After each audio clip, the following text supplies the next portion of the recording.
الحمد لله رب العالمين والعاقبة للمتقين والصلاة والسلام على سيد الأنبياء والمرسلين أما بعد فأعوذ بالله من الشيطان الرجيم بسم الله الرحمن الرحيم يا أيها الذين آمنوا صلوا عليه وسلموا تسليما اللهم صل على سيدنا مولانا محمد معادن الجود والكرم منبع العلم والحكم وآله وصحبه وبارك وسلم بلغ العلا بكماله كشف الدجى بجماله حسنت جميع خصاله صلوا عليه وآله منزه عن شريك في محاسنه فجوهر الحسن فيه غير منقسم ثم الرضا عن أبي بكر وعن عمر وعن علي وعن عثمان ذي الكرم مولاي صل وسلم دائما أبدا على حبيبك خير الخلق كلهم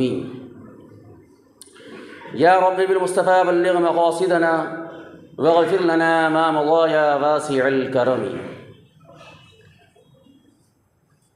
آج کا یہ مبارک دن جمعۃ المبارکہ، اسے عوام کے اندر جمعۃ الوداع بھی کہا جاتا ہے. اعلیٰ حضرت رضی اللہ تعالی عنہ ارشاد فرماتے ہیں کہ بہت لوگوں کا یہ سمجھنا کہ اس کی کوئی الگ سے خصوصیت ہے تو وہ ایسا نہیں ہے. جیسے رمضان کے اور جمعہ ہیں ویسے ہی یہ بھی جمعہ ہے. رہی اس کی الوداع تو فرماتے ہیں نہ تو یہ حکم شرع ہے نہ حکم ممانعت ہے. یعنی یہ بھی نہیں کہ شریعت نے جو ہے وہ جو پڑھا جاتا ہے کلام الوداع کے تعلق سے اس کو منع کیا ہو، ایسا بھی نہیں ہے، اور نہ اسے پڑھنے کا حکم شرع ہے. یعنی بندہ پڑھے تو بھی ٹھیک ہے، نہ پڑھے تو بھی ٹھیک ہے. لیکن اعلیٰ حضرت رضی اللہ تعالیٰ فرماتے ہیں کہ اصل جو ہے وہ دل کی کیفیت ہے. یہ زبانی جمع خرچ یہ کچھ بھی نہیں ہے کہ یہ دل کا معاملہ ہونا چاہیے کہ اس کا دل کا معاملہ کیا ہے. کہ اگر زبان سے تو صاحب وہ الوداع پڑھ رہے ہیں اور بہت سارے لوگ اس کو لازم و ملزوم سمجھتے ہیں کہ نہیں پڑھا تو گویا معاملہ سارا ادھورا رہ گیا، اور بعض جگہ تو امام کے اوپر چڑھائی تک کر دی جاتی ہے کہ آپ نے صاحب خطبہ الوداع نہیں پڑھا، تو اس کو لازم سمجھنا اعلیٰ فرماتی کہ یہ ضروری نہیں ہے. لیکن ہاں یہ اس کا معاملہ قلب سے ہے، دل سے ہے. زبان سے تو صاحب گھنٹوں کھڑے ہو کے الوداع پڑھ رہا ہے اور دل کے اندر خوشی منا کے چلو اب رمضان سے پیچھا چھوٹ رہا ہے، تو یہ سچی الوداع نہیں ہے. بلکہ ہونا یہ چاہیے کہ جیسا کہ حدیث مبارکہ کے اندر فرمایا گیا کہ رمضان کے آنے کے اوپر خوش بھی ہو، رمضان کے جانے پر اس کا دل غمگین بھی ہو، تو اس کے لیے سرور کائنات صلی اللہ تعالی علیہ وسلم نے بشارت عطا فرمائی ہے. اور پھر ہونا کیوں نہیں چاہیے؟ ہونا اس لیے چاہیے کہ یہ سید الشہور ہے، یعنی تمام مہینوں کا سردار ہے. اور یاد رکھیں کہ یہ وہ مقدس مہینہ ہے رمضان المبارک کا جو اللہ رب العزت نے غلامان مصطفیٰ کو عطا فرمایا ہے.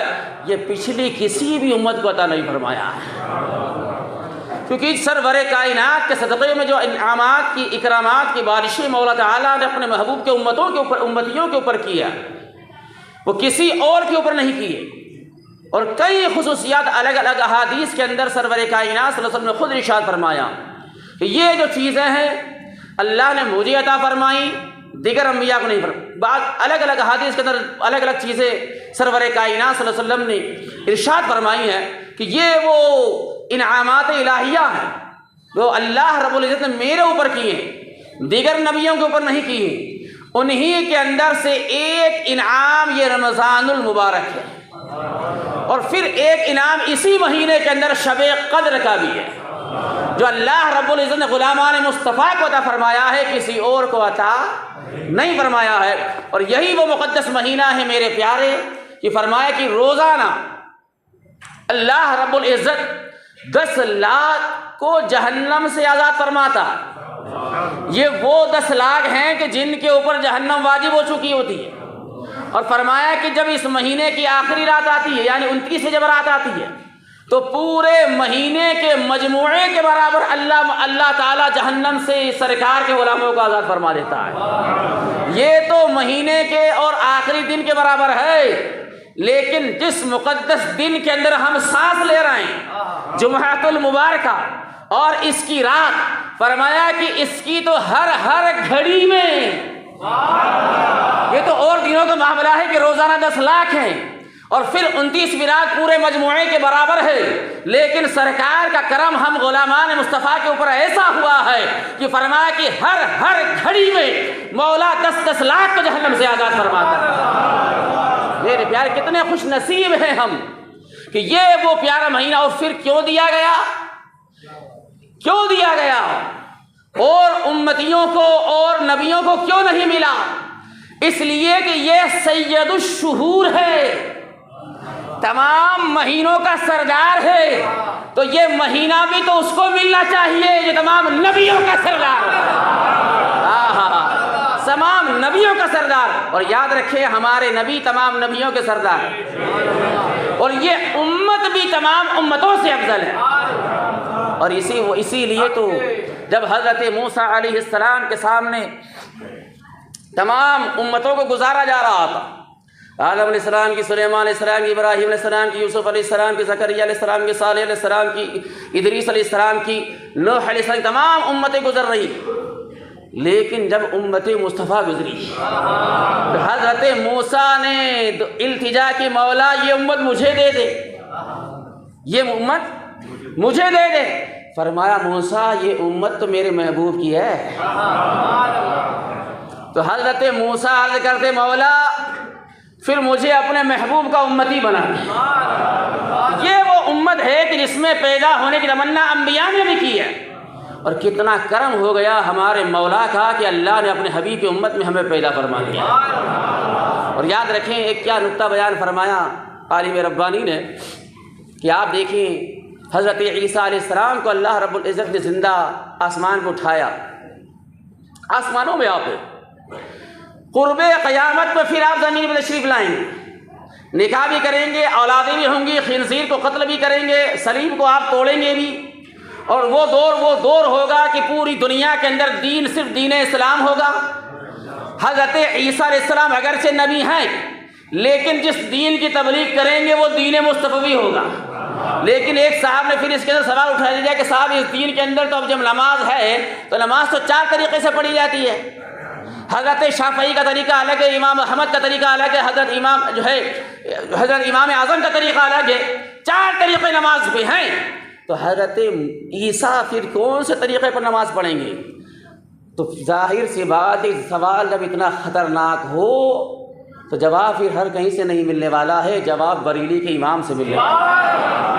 فرمایا کہ حضرت عیسیٰ علیہ السلام جس طریقے پر نماز پڑھیں گے وہ طریقہ ہمارے امام اعظم کا ہوگا، لیکن فرماتے خبردار کوئی یہ نہ سمجھ لے کہ وہ تقلید کر کے کریں گے، ہرگز نہیں، وہ مقلد نہیں ہوں گے، وہ اپنے علم سے اجتہاد کریں گے اور اپنے علم سے نماز پڑھیں گے، لیکن جو طریقہ ہوگا وہ طریقہ امام اعظم ابو حنیفہ کا ہوگا۔ اللہ اکبر۔ اس لیے اور یہ بھی یاد رکھیں کہ یہ نہیں کہ بہت سارے مقرر کہتے ہیں صاحب امتی بن کے آئیں گے، ایسا نہیں ہے، آپ نبی ہی رہیں گے، کیونکہ یہ عقیدہ ہے کہ اللہ رب العزت جس کو نبوت عطا کر دے وہ چھینتا نہیں، جو نبی ہے وہ نبی ہی ہے، لیکن اس لیے کہ ہمارے آقا کے آنے کے بعد تمام ادیان منسوخ ہو چکی، تمام دین منسوخ ہو گئے، ساری کتابیں منسوخ ہو گئی، اب جس دین کے اوپر عمل کرنا لازم ہوگا وہ سرکار کا دین ہے۔ ایک موقع پہ حضرت فاروق اعظم رضی اللہ تعالیٰ عنہ کو ہاتھ میں تورات کا نسخہ ملا، آپ اس سے مطالعہ کرنے لگے، سرور کائنات جلوہ افروز ہیں، پاس میں حضرت سیدنا صدیق اکبر بیٹھے ہوئے ہیں، حضرت سیدنا صدیق اکبر کی نگاہ سرکار کے چہرے کے اوپر جیسی پڑی، سرکار کے چہرے کا رنگ متغیر ہونے لگا، حضرت ابوبکر صدیق رضی اللہ عنہ نے کہا عمر یہ کیا کر رہے ہو، سرکار کا چہرہ تو دیکھو، تمہاری ماں تمہارے اوپر رحم کرے۔ جیسے حضرت فاروق اعظم سرکار کا چہرہ دیکھا، جلال کے آثار چہرے کے اوپر، عرض کی حضور، فرمایا عمر تم یہ کیا پڑھ رہے ہو؟ ارے موسیٰ بھی ابھی موجود ہوں، تم تو موسیٰ کی کتاب پڑھ رہے ہو، لیکن سنو، اگر موسیٰ بھی ابھی موجود ہوں تو انہیں بھی میری اتباع کے علاوہ چارہ نہیں ہے، یعنی انہیں بھی اتباع کرنی پڑے گی تو میری کرنی پڑے گی۔ اللہ اکبر۔ تو یاد رکھیں کہ آئیں گے تو نبی ہی رہیں گے، لیکن دین آپ کا نہیں چلے گا، دین ہمارے آقا کا چلے گا۔ اس لیے کہ سارے ادیان منسوخ ہو چکے، ساری صحیفے کالعدم ہو چکے، اب چلے گی تو قرآن مجید چلے گی، دین چلے گا، نظام چلے گا جو ہمارے آقا کا چلے گا۔ اللہ اکبر۔ تو وہ سید الانبیاء کو اللہ تعالیٰ نے سید الشہور عطا فرمایا ہے میرے پیارے، کہ جب یہ آ جائے جنت کے دروازے کھول دیے جائیں، رحمت کے دروازے کھول دیے جائیں، جہنم کے دروازے بند کر دیے جائیں میرے پیارے، اور منادی ندا دے، ہے کوئی مغفرت کا طلبگار کہ اس کی مغفرت کر دی جائے، ہے کوئی جو ہے مانگنے والا کہ اس کو عطا کر دیا جائے، ہے کوئی ایسا میرے پیارے۔ یہ مبارک مہینہ تو لٹانے کے لیے آتا ہے میرے پیارے۔ ذرا دل کے اوپر ہاتھ رکھ کر بتائیں کہ ہمارے گھر کے اوپر اگر کوئی مہمان آ جائے تو ہم کیا اس کی خاطرداری کے اندر کمی چھوڑنے کی کوشش کرتے؟ نہیں، ہرگز نہیں، بلکہ ہم یہ چاہتے ہیں کہ بہتر سے بہتر ہم انتظام کریں، وہ خوش ہو جائے۔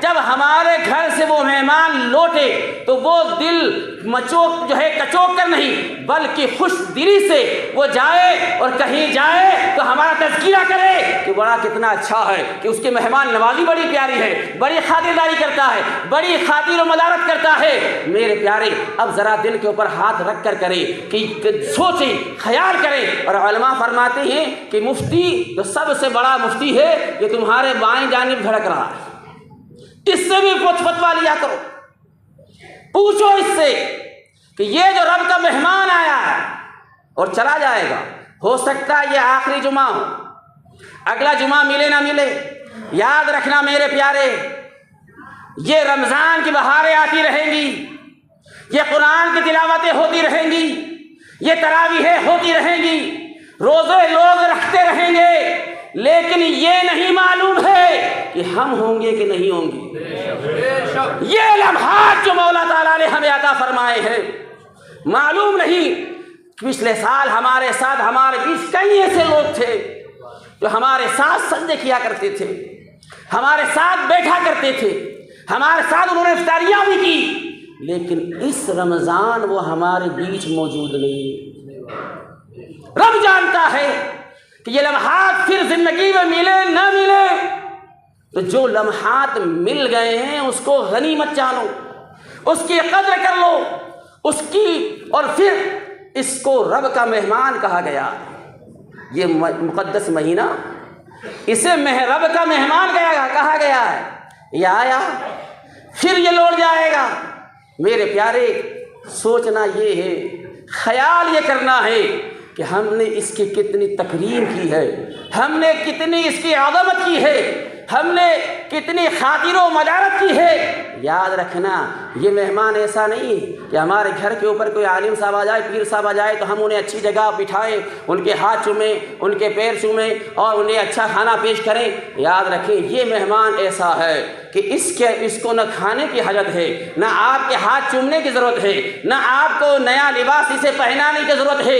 یہ مہمان آتا ہے تو فرماتے علماء کرام کہ اس کی خاطر و مدارت یہ ہے کہ اپنے اندر تقویٰ پیدا کرو، اپنے اندر عبادتوں کا ذوق شوق پیدا کرو میرے پیارے۔ اب دل کے اوپر ٹھنڈے ہاتھ رکھ کر کے سوچیں کہ جب یہ مہینہ آیا ہے تو اس کے شب و روز کو ہم نے کیسے گزارا ہے؟ کیا مہینہ آنے کے بعد بھی کیا ہم نے اس کی تکریم کی ہے؟ یعنی اس مہینے کے آنے کے بعد ہم نے اپنے آپ کو گناہوں سے بچایا ہے، ہم نے اپنے آپ کو نیکیوں کے اوپر آمادہ کیا ہے، کیا ہم نے تلاوتوں کا شغف اپنے اندر پیدا کیا ہے میرے پیارے؟ ہاں، وہ جن کے اوپر مولا کا کرم ہوا، جن لوگوں نے کوششیں کی، یقیناً یاد رکھیں اللہ اکبر کیا خوب فرمایا ہے یہ روزہ سرور کائنات صلی اللہ علیہ وسلم نے ارشاد فرمایا کہ ہر نیکی 10 گنا سے 100 گنا مولا تعالیٰ اس کا اجر فرماتا ہے۔ یعنی بندہ کوئی نیکی کرے اسے 10 گنا، فلاں نیکی کری اسے 20 گنا، فلاں کیا اس کا 700 گنا کر کے اتنا ثواب ہے۔ لیکن میرے آقا فرماتے ہیں کہ روزے کا ثواب مولا تعالیٰ نے بیان نہیں فرمایا۔ بندہ جو رب کے لیے روزہ رکھتا ہے اس کے لیے نہیں کہ اس کو اتنی نیکیاں ملے گی، نہیں، بلکہ سرکار فرماتے کہ رب نے فرمایا کہ روزہ میرے لیے ہے اور اس کی جزا بھی میں خود ہوں۔ اور دوسرے موقع پہ ارشاد فرماتے کہ روزے دار کے لیے دو خوشیاں ہیں، ایک افطار کے وقت اور دوسرا قیامت کے دن رب کے دیدار کے وقت۔ روزے دار کو مولا تعالیٰ اپنا دیدار عطا فرمائے گا۔ اللہ اکبر۔ ایک بزرگ، انہوں نے سخت گرمی کے موسم میں روزہ رکھا ہوا تھا۔ آج کل تو ہمارے پاس بہت آسائشیں آسانیاں ہیں، لیکن وہ دن بڑے سخت ہوا کرتے تھے۔ آج ہم رات میں روزہ رکھ لیں، کوئی صاحب تو عصر کے وقت اٹھ رہے ہیں، کوئی 4 بجے اٹھ رہے ہیں، کوئی 2 بجے اٹھ رہے ہیں، کوئی 3 بجے اٹھ رہے ہیں اور سمجھ رہے ہیں کہ ہم بڑے پرہیزگار ہو گئے۔ میرے پیارے، وہ لوگ رات کو عبادتیں بھی کیا کرتے تھے، رات بھر وہ قرآن کی تلاوت نوافل کے اندر گزارتے اور دن بھر مزدوری کرتے روزے کی حالت کے اندر۔ حضرت سلیمان رحمۃ اللہ تعالیٰ علیہ فرماتے کہ وہ یہ بڑے سخت موسم تھا، خاطب غیبی سے آواز آئی، سلیمان یہ جو تیرا ایک روزہ ہے، کیا اتنے دیناروں کے عوض اس کا ثواب دے دے گا؟ حضرت سلیمان نے کہا ہرگز نہیں، اتنے دینار؟ ارے مجھے ساری دنیا اور ساری دنیا کی دولت بھی اگر مجھے دے دی جائے تب بھی میں اپنے روزے کا ثواب نہیں دوں گا، اس لیے کہ سرکار فرماتے ہیں کہ اس کے بدلے تو رب کا دیدار ملنے والا ہے۔ یہ ساری دنیا رب کے دیدار کے انعام کے آگے ہے، کوئی حیثیت نہیں، کوئی وقت نہیں۔ میرے پیارے، جب یہ ایسا پیارا مقدس مہینہ آئے اور اگر ہم اس کی قدر نہ کریں، یاد رکھیں، اسے ہلکے میں نہ لائیں، اس ماہ مبارک کو۔ سرور کائنات صلی اللہ علیہ وسلم ارشاد فرماتے ہیں کہ قیامت کے روز یہ سننے سے پہلے ایک مرتبہ درود شریف پڑھتے ہوئے کھڑے ہو جائیں اور پھر واپس بیٹھ جائیں آگے بڑھتے ہوئے۔ اللہم صلی علی سیدنا مولانا محمد معدن الجود والکرم وآلہ وبارک وسلم صلاۃ و سلام علیک یا سیدی یا حبیبی یا رسول اللہ صلی اللہ تعالی علیہ وسلم۔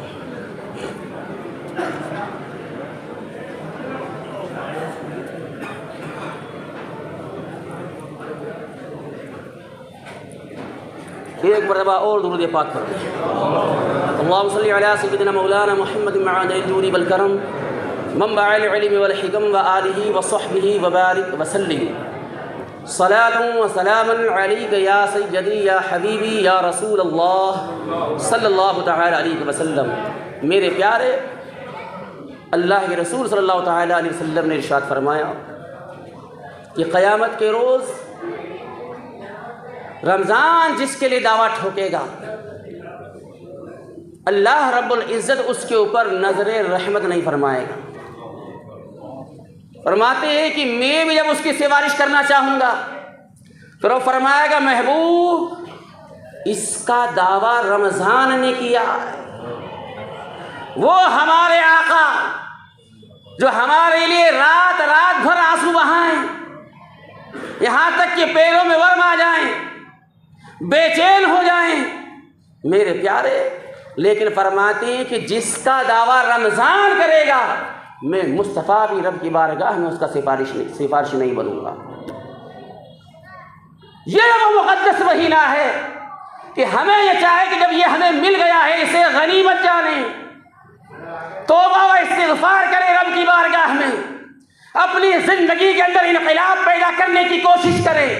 یہ نہیں کہ جیسے آیا تو ویسے ہی چلا گیا، ہم نے سمجھا کہ صاحب یہ تو فوڈ فیسٹیول ہے، ہمیں یہ چیزیں کھانی ہے بنانی ہے۔ نہیں میرے پیارے، یہ ہمیں متقی بنانے کے لیے آتا ہے، یہ مہینہ ہمیں رب سے قریب کرنے کے لیے آتا ہے، یہ مساوات کا مہینہ ہے، یہ غم گساری کا مہینہ ہے۔ میرے پیارے، یہ لوگوں کے دکھ درد کو دور کرنے کا مہینہ ہے۔ میرے پیارے، یہ نہیں کہ جیسے آیا ویسے چلا گیا۔ ہمیں چاہیے کہ ہم اس کی قدر و منزلت کریں، اس کی تکریم کریں، اس کی عزت کریں۔ اور بڑا عجیب و غریب لوگوں کا حال ہوتا ہے، جیسے چاند نکھا اس وقت تو بڑا ذوق شوق ہوتا ہے، اور جیسے جیسے دن گزرتے رہے تراویحوں کے اندر سے بھی پیچھے سے لوگ کھسکتے رہتے ہیں۔ جیسے جیسے رمضان آگے بڑھتا ہے ویسے ویسے پیچھے سے صفیں کم ہونے لگ جاتی ہے۔ اور یہ وہ مقدس رات شب قدر، اللہ اللہ، جب سرور کائنات کی بارگاہ میں پچھلے امتیوں کا جنہوں نے ہزاروں مہینے جہاد کیا، ہزاروں روزے رکھے، ان نیکیوں کا ذکر ہوتا، سرکار کو رشک آیا، تو جبریل امین سورہ قدر لے کے آقا کی بارگاہ میں حاضر ہو گئے۔ کیوں؟ اس لیے کہ رب اپنے محبوب کو خوش رکھنا چاہتا ہے۔ خدا کی رضا چاہتے ہیں دو عالم، خدا چاہتا ہے رضائے محمد۔ وہ ہزاروں مہینے جہاد کیے، ہزاروں مہینے روزے رکھے، لیکن اللہ نے اپنے محبوب کو ایک رات ایسی عطا فرمانی کہ جو 1000 مہینوں سے افضل، ایک رات کے اندر بندہ اس کے اندر عبادت کر لے، اللہ اللہ، ہزاروں مہینے عبادت کرنے سے زیادہ افضل۔ اور پھر ایسا نہیں کہ زندگی میں ایک ہی بار دی ہو، ہر سال مولا عطا فرماتا ہے۔ اور یاد رکھیں، اور پھر آخری طاق رات 5 راتوں میں ہمیں تلاش کرنے کا حکم دیا گیا۔ تو گویا یہ بھی کرم نوازی ہے۔ یاد رکھیں سرور کائنات صلی اللہ علیہ وسلم کا ایسا کرم، شکر اور احسان ہے کہ بندہ دن بھر یا رسول اللہ کرتا رہے تو کم ہے، کہ جو بھی کرم نوازشیں عنایتیں ہیں سب سرکار کے قدموں کی برکت ہے۔ یہ فضیلت بھی اس امت کو حاصل ہے، پچھلی امتوں کو نہیں تھی۔ وہ کیا کہ بندہ دل کے اندر ارادہ کرتا ہے، مولا اسے ثواب عطا فرما دیتا ہے۔ یعنی بندہ کوشش کرے شب قدر تلاش کرنے کی، نیت صحیح ہے، اگرچہ شب قدر نہ بھی ہو، شب قدر تلاش کرنے کا جو ثواب اسے مل ہی جائے گا۔ اور 5 بار کرے گا، مولا تعالیٰ اسے 5 بار ثواب عطا فرمائے گا۔ یہ ساری برکتیں آقا کے قدموں کی ہے میرے پیارے۔ اور پھر ہمارے لیے یہ بھی تو مشکل ہے، یہ کون سا آسان ہے ہمارے لیے کہ ہم سب رات بھر عبادت کرتے رہیں۔ تو اتنا کرم آقا نے ہمارے اوپر اور فرما دیا، میرے غلاموں، گنہگار امتیوں، رشک کرو کہ کس نبی کے امتی ہو۔ ارے عشاء کی نماز جماعت سے پڑھو، آدھی رات عبادت کرنے کا ثواب، اور فجر میں سو مت سحری کر کے۔ یہ مت سمجھ کے سو جاؤ کہ صاحب ہم نے اپنے گھر کے اندر پڑھ لی سو جائے۔ فرمایا کہ عشاء جس نے جماعت سے پڑھی گویا ایسا ہے جیسا اس نے آدھی رات عبادت کی، اور اگر پھر فجر جماعت سے پڑھ لی تو اب ایسا ہے جیسے پوری رات اس نے عبادت کی۔ اتنا آسان کر دیا ہمارے لیے۔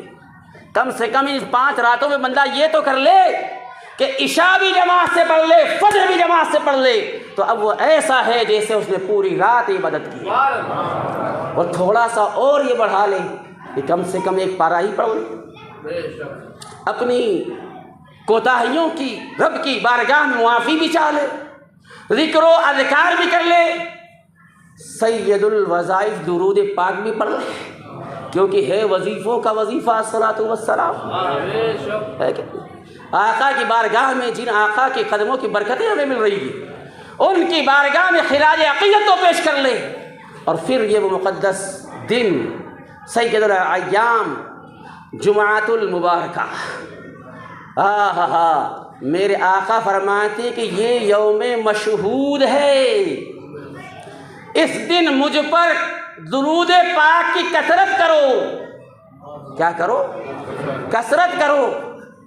اسی لیے تو ہم نے پھر یہ بھی نظام قائم کیا جمعہ کے دن پھر درود پاک ہی پڑھ لیا جائے سرکار کے اوپر۔ یہ بھی بڑے نصیب کی بات ہے، بڑے کرم کے فیصلے ہیں۔ سرکار جس سے چاہیں اپنے غلام، جس کو چاہیں اپنے غلامی میں کھڑا کروائیں، یہ فیصلے ادھر سے ہوتے ہیں آقا کی بارگاہ سے۔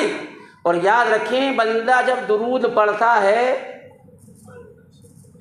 تو فرشتے اسے نور کی تھالیوں میں سجا کر کے صرف درود سرکار کی بارگاہ میں پیش نہیں کرتے، اس کا نام بھی اور اس کے باپ کا نام بھی آقا کی بارگاہ میں پیش کرتے ہیں۔ لیکن یہ تو عام لوگوں کا درود ہے، سرکار فرماتے پھر جو اہل دل ہو، یعنی سچا پکا عاشق رسول ہو تو میرے آقا فرماتے اس کا درود پھر میں خود سنتا ہوں۔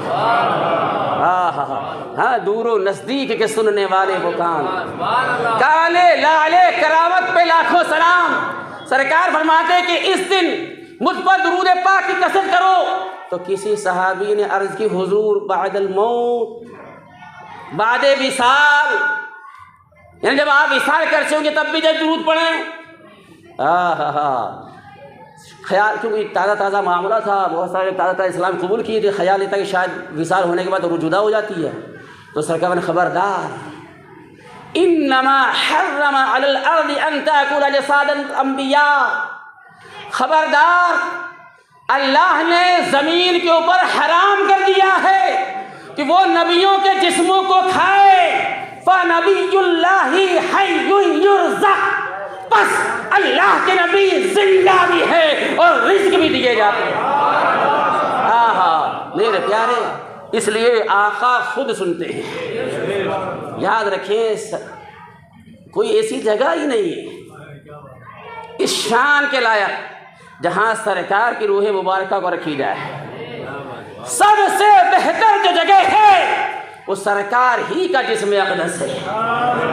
انبیاء کو بھی اجل آنی ہے مگر ایسی کی فقط آنی ہے، یعنی صرف ایک لمحے کے لیے روح جدا کی گئی، اب روح کو سب جگہ دوڑایا گیا، لیکن اس شان کی کوئی جگہ ہی نہیں ہے جو سرکار کے مقدس روح کو رکھا جائے۔ سب سے جو بہتر جگہ ہے وہ سرکار ہی کا جسم اطہر ہے۔ اس لیے میرے امام نے کہا تو زندہ ہے واللہ، تو زندہ ہے واللہ، میرے چشم عالم سے چھپ جانے والے۔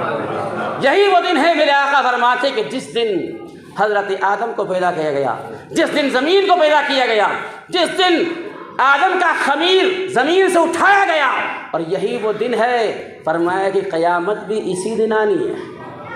اللہ، یہ وہ مقدس دن ہے۔ اور کعب احبار اور سرکار صلی اللہ علیہ وسلم نے کیا خوب ارشاد فرمایا کہ اس کے اندر ایک گھڑی ایسی ہے، ایک لمحہ ایسا ہے کہ بندہ جو دعا اپنے رب سے کرے مولا تعالیٰ اس کی دعا کو قبول فرماتا ہے۔ ہاں، اب احادیث کے اس کے مختلف توجیہ ہیں، محدثین نے، علماء کرام نے بیان کی۔ بعض نے کہا کہ وہ وقت خطیب کے منبر پر بیٹھنے سے لے کے نماز کے سلام پھیرنے تک ہے۔ بعض نے کہا کہ وہ وقت دونوں خطبوں کے درمیان ہے۔ بعض نے کہا کہ وہ وقت پچھلی ساعت ہے، یعنی کہ جمعہ کا آخری حصہ ہے، سورج غروب سے پہلے کا، کہا کہ وہ ہے۔ حضرت ابو ہریرہ رضی اللہ تعالیٰ عنہ فرماتے کہ میں کعب احبار کے پاس گیا۔ یہ وہ ہستی ہے جو پچھلی کتابوں کی بہت بڑی عالم تھی اور ایمان لے آئی۔ یہ پچھلی جو بھی توریت، انجیل اور جو آسمانی کتابیں تھیں، یہ بہت بڑے عالم تھے کعب احبار۔ ابو ہریرہ فرماتے کہ میں ان کے پاس گیا، وہ مجھے تورات کی باتیں بتانے لگے۔ ابو ہریرہ فرماتے کہ میں ان کو سرکار کی حدیثیں بیان کرنے لگا۔ بات چلتے چلتے جب جمعہ کی آئی تو فرماتے کہ میں نے جمعہ کے تعلق فرمایا کہ جمعہ کے دن کے تعلق سے سرکار نے فرمایا کہ اس کے اندر ایک گھڑی ایسی ہے کہ جس کے اندر بندہ جو بھی دعا کرے مولا تعالیٰ اسے قبول فرماتا ہے۔ تو کعب احبار نے پوچھا کہ کیا ہر جمعہ کے لیے کہا ہے یا سال کے لیے کہا ہے؟ حضرت ابو ہریرہ نے کہا کہ نہیں، ہر جمعہ کے لیے کہا ہے۔ تو انہوں نے پھر کتاب کو کھولا، توریت کو، اور کہا کہ سید عالم صلی اللہ علیہ وسلم نے بالکل حق فرمایا ہے، سچ فرمایا ہے۔ یہ بات پچھلی کتابوں میں بھی موجود ہے کہ اس کے اندر ایک گھڑی ایسی ہے کہ جس کے اندر مولا تعالیٰ دعا کو قبول فرماتے ہیں۔ حضرت ابو ہریرہ فرماتے کہ پھر میں وہاں سے لوٹا حضرت عبداللہ ابن سلام کے پاس۔ یہ بھی یہود کے بہت بڑے عالم تھے، سرکار کے اوپر ایمان لے آئے۔ حضرت عبداللہ ابن سلام بہت بڑا مقام تھا ان یہود کے اندر، لیکن یہ بھی سرکار کے زلفوں کے اسیر بنے، سرکار کی قدموں کے اوپر نچھاور ہو گئے۔ حضرت ابو ہریرہ فرماتے کہ میں نے وہ باتیں جب حضرت عبداللہ ابن سلام سے کہی، اور جب یہ بات میں نے کہی کہ انہوں نے پوچھا کہ سال میں ایک بار فوراً حضرت عبداللہ ابن سلام کہے کہ آپ نے غلط کہا، کہا کہ نہیں، جب بعد میں واپس انہوں نے دیکھا اور کہا کہ سرکار نے بالکل سچ فرمایا کہ وہ ہر جمعہ کے اندر ہی، کہا کہ کعب نے اب بالکل ٹھیک کہا. تو حضرت ابو ہریرہ نے کہا کہ آپ کیا فرماتے، وہ گھڑی کون سی ہے؟ حضرت عبداللہ ابن سلام سے حضرت ابو ہریرہ پوچھ رہے ہیں آپ بتائیں کہ وہ گھڑی کون سی؟ حضرت عبداللہ ابن سلام نے کہا کہ وہ پچھلی ساعت، یعنی جمعہ کا جو آخری حصہ ہے وہ ہے. تو حضرت ابو ہریرہ فرماتے میں نے تو سرکار سے یہ سنا کہ اس کو نماز کے اندر تلاش کرو، یعنی نماز کے اندر مانگو. تو حضرت عبداللہ ابن سلام مسکرائے اور فرمایا کیا سرکار سے یہ نہیں سنا کہ جو انتظار نماز میں ہے وہ نماز ہی میں ہے؟ ہاں سبحان اللہ. یعنی جو عصر پڑھ کے اب مغرب کے انتظار میں بیٹھا ہے، اگرچہ بیٹھا ہوا ہے لیکن قربان جاؤ رب کی رحمتوں کے بر ابھی بھی وہ نماز ہی کے اندر ہے. نماز کے لیے کھڑا تو بات کو ہوگا لیکن ثواب میرا مولا ابھی بھی اسے عطا فرما رہا ہے. میرے پیارے، تو یہ وہ ایسا مقدس بابرکت پیارا مہینہ جب آئے تو صحیح معنی کے اندر ہمارے دلوں کے اندر کیا ہونی چاہیے؟ خوشی. کیا ہونی چاہیے؟ خوشی، فرحت، شادمانی، مسرت اس کے آنے کی وجہ سے. اور جب ایسا پیارا مہینہ جائے تو دل سے غم ہونا چاہیے. یہ زبانی جمع خرچ نہیں، واقعی کیفیت پیدا ہونا چاہیے کہ یہ سب پیارا، کیا کیا نعمتیں، کیا کیا برکتیں، کیا کیا انعامات یہ مہینہ لے کر آیا. اور یہ مہینہ ہم سے رخصت ہونے والا ہے، کیا پتہ یہ ہمیں واپس نصیب ہو کہ نہیں ہو. کئی ایسے لوگ ہیں جو پچھلے سال تو ہمارے ساتھ تھے، اس سال ہمارے ساتھ نہیں ہیں. کیا پتہ ہم بھی ان لوگوں کے ساتھ موجود نہ رہیں جو روزے رکھنے والے ہوں، جو تراویح پڑھنے والے ہوں، جو نمازیں پڑھنے والے ہوں، رب کو راضی کرنے والے ہوں، رب کی بارگاہ میں آنسو گرانے والے ہوں. اور یاد رکھیں، اور اس کے اندر جو شب قدر عطا فرمائی گئی، اللہ اللہ کیسا انعام مولا نے ایک اور فرمایا ہے. کئی انعامات فرمائے ہیں میرے پیارے، لیکن سرکار کا صدقہ آپ دیکھیں. حضرت جبریل امین، ہر فرشتوں کو اللہ تعالیٰ نے ڈیوٹی عطا فرمائی، ہر ایک کو کام عطا فرمایا. کسی کا درود پہنچانا، کسی کا ماں کے پیٹ کے اندر شکلیں بنانا، کسی کا روزی پہنچانا، کسی کا بارش برسانا، کسی کا ہوا چلانا، ہے الگ الگ کام. اور جس کو مولا نے جو کام عطا فرما دیا ہے وہ اسی کام میں لگا ہوا ہے. تو حضرت سید الملائکہ روح الامین حضرت جبریل علیہ السلام، ان کا کام یہ تھا کہ نبیوں کے پاس آنا، وحی پہنچانا. جب ہمارے آقا آخری نبی ہیں تو وہ کام ختم ہو گیا ہے کہ نہیں. اب نبی تو آنا نہیں ہے، جو یہ رب کا پیغام لے کے نبیوں کے پاس آئے. زمین پہ آنا ہمارے آقا کے بعد بند ہو گیا. لیکن یاد رکھیں امت مصطفیٰ کے اوپر رب نے یہ کام فرمایا کہ شب قدر میں جبریل امین زمین پہ تشریف لاتے ہیں، اور تنہا نہیں، ساتھ میں فرشتوں کی جماعتیں لے کے آتے ہیں. اور مفسرین کرام فرماتے ہیں فرشتے رب کی بارگاہ میں التجائیں کرتے ہیں، مولا ہمیں بھی شب قدر میں زمین پر بھیج. کیوں؟ یاد رکھیں کہ فرشتے معصوم ہیں. کیا ہے؟ معصوم ہیں. ان سے گناہ سرزد ہو سکتا نہیں، نافرمانی ہو سکتی نہیں. لیکن ہم ہیں گناہگار، ہمارے ساتھ ہے نفس، شیطان لگا ہوا ہے پیچھے. ان ساری چیزوں کے بعد بھی بندہ رب کی بارگاہ میں کھڑا ہو جاتا ہے. اور پھر چونکہ فرشتوں سے گناہ ہوتے نہیں تو انہیں توبہ کی حاجت نہیں ہے کہ نہیں. لیکن ہم گنہگار، ہم سے گناہ سرزد ہو جائے اور رب کی بارگاہ میں بندہ زمین مقدس راتوں کے اندر روئے گڑ گڑائے، اپنے گناہوں کی تلافی چاہے. یہ وہ چیزیں ہیں سرکار فرماتے ہیں کہ یہ جو رونا، سسکنا، آنسو بہانا اس بندے کا ہے، رب کے نزدیک اس کی تسبیح و تہلیل سے بھی زیادہ پیارا ہے. یعنی بندہ رب کی بارگاہ میں روئے گڑ گڑائے، توبہ کرے، یہ تسبیح و تہلیل سے بھی زیادہ پیارا ہے. میرے پیارے، اللہ اور ایسے ایسے انعامات رب نے ہمیں کیے. ظاہر سے بات ہے کہ ہمیں اس مقدس مہینے کی قدر کرنا چاہیے. ہمیں اس کے مزے لوٹنے چاہیے میرے پیارے. اور الوداع سے بھی زبان سے نہیں بلکہ بندے کو دل سے غمگین ہونا چاہیے اور رب کی بارگاہ میں دعا کرنی چاہیے، مولا یہ بہاریں ہمیں پھر عطا فرما دے، پھر عطا فرما دے. اور جو جن بندوں کو مولا تو جہنم سے آزاد فرماتا ہے، مولا تعالیٰ ان بندوں کے اندر ہمیں بھی شامل فرما لے. عزیزان محترم،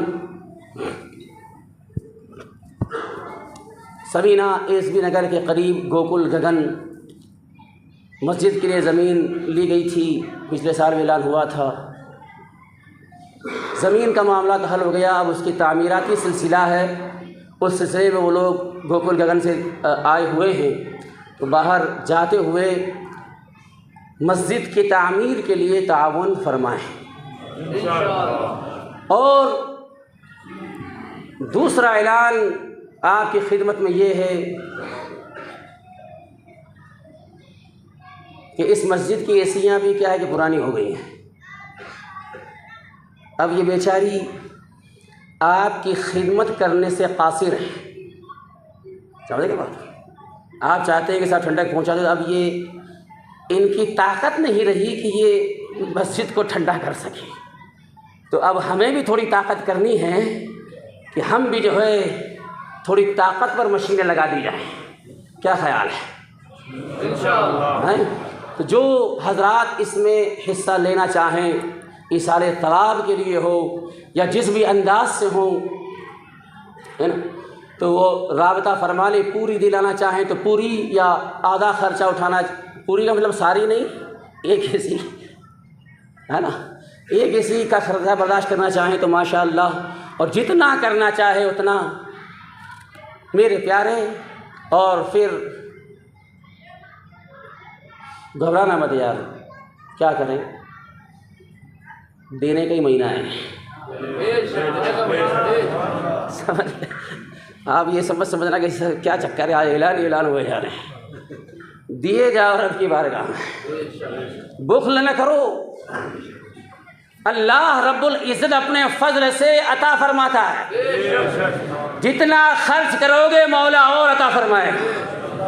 اور آپ تو خرچ کرتے چلے جائیں.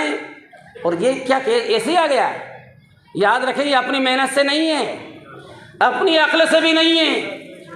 بڑے بڑے عقل والے، بڑی بڑی ڈگریوں والے، سمجھ گئے بات کو، نصیب والوں کے وہاں نوکری کرتے ہوئے نظر آئیں گے. سمجھ، 10ویں بھی نہیں پڑھے ہوں گے بیچارے، ان کے وہاں بڑے بڑے ڈگری والے نوکری کرتے ہوئے نظر آ جائیں گے. تو عقل والا یہ تھا کہ جو نوکری کر رہا ہے وہ تھا. تو پیسہ نہ تو عقل سے آتا ہے، نہ انسان کی محنت و مشقت سے آتا ہے، جو بھی آتا ہے رب کے فضل سے آتا ہے. اللہ تعالیٰ جسے چاہے جیسے نواز دے. اور یاد رکھنا، وہ چاہے تو دے کے بھی آزماتا ہے، چاہے تو لے کے بھی آزماتا ہے. وہ لے کے آزمائے، اس سے پہلے یہ ہے کہ ہاں انسان یہ سمجھتا ہے کہ میرا میرا میرا میرا میرا میرا. سرکار فرماتے کہ اس کا کچھ نہیں ہے. اس کا کیا ہے؟ جو اس نے کھا لیا ختم کر دیا، پہن کے پرانا کر دیا، یا پھر اسے دین کی راہ میں خرچ کر کے آخرت کے لیے ذخیرہ کر دیا. یہ 3 مال بندے کے، باقی اس کا کچھ نہیں ہے. بیچارے زندگی بھر وہ کماتے رہے، بینک چٹوریاں بھرتے رہے، خود پھٹے پرانے پہنتے رہے، پیٹ بھر کے نہیں کھاتے رہے، گوشت مٹن چھوڑ کر کے پانی والی دال کھاتے رہے، اپنے پیٹ کو کاٹتے رہے، زندگی ایسے گزار دی. مزے کون کر رہا ہے؟ اور بہت ساری کو تو اولادیں بھی نہیں کرتی ہیں، کیونکہ وہ ایسے مہا کنجوس ہوتے ہیں کہ بینکوں کے اندر ایسے دبا دبا کے رکھتے اپنے اولادوں کو بھی نہیں بتاتے. کنجوسوں کا حال یہ ہوتا ہے کہ وہ اولادوں سے بھی ڈرتے. ایسے کئی بینک اکاؤنٹ ہیں. ایک لسٹ تو لے کے آیا تھا بیچارہ شاہد بھائی کے پاس، ای متر بینک والا، کہ یہ بیچارے اتنا پیسہ بینکوں کے اندر پڑا ہے، ان کی خبر ہی نہیں کس کا ہے. ان کی اولادوں کو بتایا ہی نہیں انہوں نے. وہ مر گئے، چلے گئے. اب وہ پیسہ گورنمنٹ مزے کر رہی ہے، مزے کر رہی ہے. کہ وہ ایسے کنجوس تھے کہ بتایا ہی نہیں گھر والوں کو. FD کروا دی, LIC کروا دی, گھر والوں کو پتہ ہی نہیں ہے بیچاروں کو, اور وہ مر گئے اور پیسہ گورنمنٹ مزے کر رہی ہے. یہ کنجوسوں کا پھر ایسے حال ہوتا ہے. اس لیے مرنے سے پہلے رب کی بارگاہ میں, رب کی راہ میں خرچ کرو, ہے نا, اپنے ذات پہ بھی خرچ کر لو. ہاں, کلو وشربو, کھاؤ پیو, ولا تسرفو, اسراف مت کرو. شریعت منع نہیں کرتی ہے کھانے پینے سے, ہاں شریعت منع کرتی ہے اسراف کرنے سے. فضول مت کرو, چاہے جیسا کھاؤ پیو سب کچھ کرو, اسراف مت کرو میرے پیارے. اور تیسرا خرچ کرنے کا اعلان یہ ہے, بہت ساری شب قدر کا جو جلسہ ہونا ہے ہاتھی بول کے اندر, بہت سارے حضرات نے ابھی تک اس کے اندر شرکت نہیں کی ہے, تو آپ اس کے اندر بھی بڑھ چڑھ کر جو ہے ہمارے عبد الکریم عرف راجو بھائی سے رابطہ کر لیں, اور ان کی بارگاہ میں وہ حصہ بھی آپ کا ڈال دیں, ہے نا.